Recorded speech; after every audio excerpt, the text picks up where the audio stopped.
ان الحمد للہ والصلاة والسلام علی رسول اللہ وبعد عن ابی رقیۃ تمیم بن اوس الداری ان نبی صلی اللہ علیہ وسلم قال الدین النصیحہ قلنا لمن یا رسول اللہ قال للہ ولکتابہ ولرسولہ ولأئمۃ المسلمین وعامتہم رواہ مسلم۔ تمیم داری رضی اللہ تعالیٰ عنہ سے بیان کرتے ہیں کہ نبی اکرم صلی اللہ علیہ وسلم نے ارشاد فرمایا، دین خیر خواہی کا نام ہے۔ صحابہ کرام نے پوچھا کس کی خیر خواہی؟ آپ نے فرمایا اللہ کی، اس کی کتاب کی، اس کے رسول کی، مسلمانوں کے امراء کی اور عام مسلمانوں کی خیر خواہی کا نام ہے۔ یہ حدیث انتہائی عظیم حدیث ہے، یہاں تک کہ بعض علماء نے اس حدیث کے تعلق سے کہا ہے کہ انہ من احد الاحادیث الاربعہ التی یدور علیہ الاسلام، یہ ان 4 احادیث میں سے ایک ہے جن پر اسلام کی بنیاد ٹکی ہوئی ہے۔ امام نووی نے کہا ہے کہ ھذا حدیث عظیم الشأن وعلیہ مدار الاسلام واما ما قالہ جماعات من العلماء انہ احد ارباع الاسلام ای الاحادیث الاربعہ التي تجمع امور الاسلام فلیس کما قالوا بل المدار علی ھذا وحدہ۔ گویا کہ یہ حدیث انتہائی عظیم حدیث ہے، اس میں اللہ کے پیارے رسول صلی اللہ علیہ وسلم نے کہا ہے کہ دین خیر خواہی کا نام ہے، نصیحت کا نام ہے۔ یہ لفظ نصیحت انتہائی جامع اور پرمغز ہے جس میں ہر قسم کی بھلائیاں داخل ہیں۔ اس لیے جس طرح سے الحج عرفہ کہا گیا ہے کہ عرفہ میں وقوف کے بغیر حج نہیں ہو سکتا، اسی طرح سے دین نصیحت، خیر خواہی اور ہمدردی سے عبارت ہے، اس کے بغیر دین کالعدم ہے۔ کچھ لوگوں نے اس کو نصح الرجل ثوبہ، آدمی نے اپنے کپڑے سیے کے محاورے سے ماخوذ مانا ہے، اس لیے نصیحت اس کا نام ہے جس سے دوسروں کے عیوب و نقائص دور ہوتے ہیں، ان کے معاملات میں اصلاح اور درستگی پیدا ہوتی ہے۔ بعض نے اس کو نصحت العسل، میں نے شہد کو موم سے پاک صاف کیا سے ماخوذ مانا ہے، اس میں خلوص و صفائی کا معنی ہے۔ تو نصیحت کا معنی ہوگا خلوص کے ساتھ دوسروں کے معاملات کو سنوارنا اور اس کی اصلاح کرنا، خلوص سے دوسروں کے معاملات کو سنوارنا اور اس کی صفائی کرنا۔ بلکہ ابن اثیر رحمہ اللہ نے نہایہ میں کہا ہے کہ النصیحۃ کلمۃ یعبر بها عن جملۃ ہی ارادۃ الخیر للمنصوح له وليس يمكن ان يعبر هذا المعنى بكلمة واحدة تجمع معناه غيرها۔ یعنی نصیحت کہتے ہیں کہ جسے نصیحت کی جا رہی ہو اسے خیر پہنچانا یا اس کے ساتھ بھلائی کرنا، اور نصیحت کے لفظ کے علاوہ کسی دوسرے لفظ سے یہ معنی ادا نہیں کر سکتے ہیں۔ خطابی رحمہ اللہ نے کہا ہے کہ النصیحہ کلمۃ جامعۃ معناها حیازۃ الحظ للمنصوح له، وقیل النصیحہ ماخوذۃ من نصح الرجل ثوبہ اذا قاطعه فشبہ فعل الناصح فيما يتحراه من صلاح المنصوح له بما يسده من خلل الثوب، جیسا کہ اس سے پہلے بیان کیا گیا ہے کہ کپڑا سلنے سے کیا مطابقت ہے۔ بہرحال اس حدیث میں بتایا گیا ہے کہ دین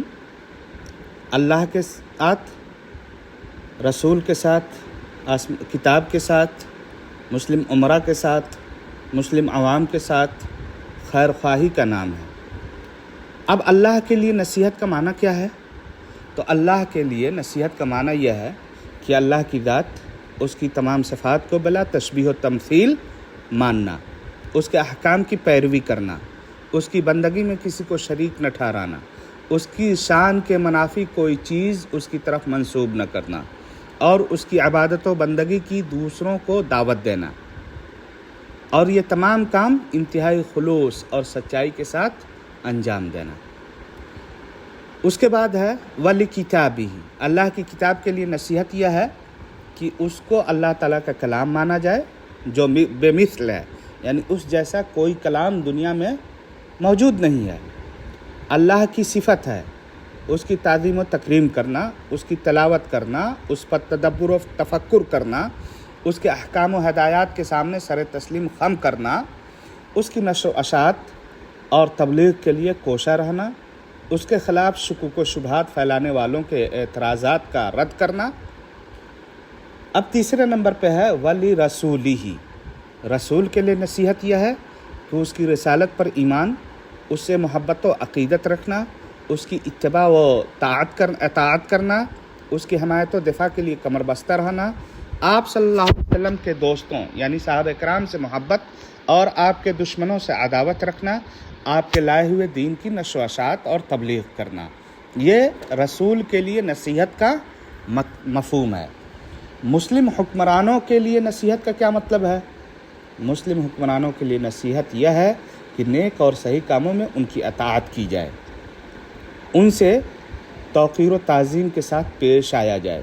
بلا وجہ ان کی مخالفت نہ کی جائے، ان کے خلاف علم بغاوت بلند نہ کی جائے۔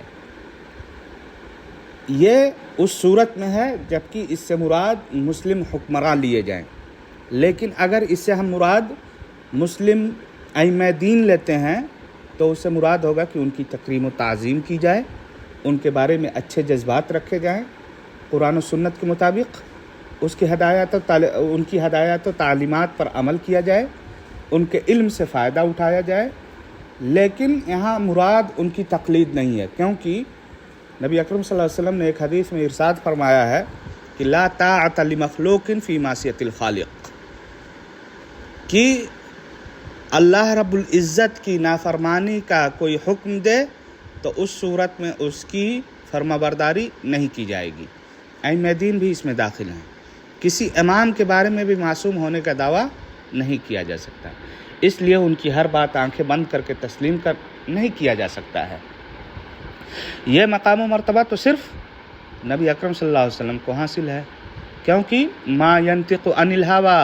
ان هو الا وحی یوحی، نبی اکرم صلی اللہ علیہ وسلم جو کچھ بھی کہا کرتے تھے وہ اللہ رب العزت کی طرف سے وحی ہوتی تھی، اپنی طرف سے کوئی بھی لو تقول علینا بعض الاقاویل لقطعنا منہ الوتین، اگر ہم پر کوئی بات گڑھتے، ہماری طرف کوئی بات منسوب کرتے اور اپنی طرف سے کوئی بات میری جانب منسوب کرتے اور جو بات میں نے نہیں کہی ہے اس کے تعلق سے کہتے کہ یہ اللہ رب العزت کا فرمان ہے یا اللہ رب العزت کا حکم ہے، تو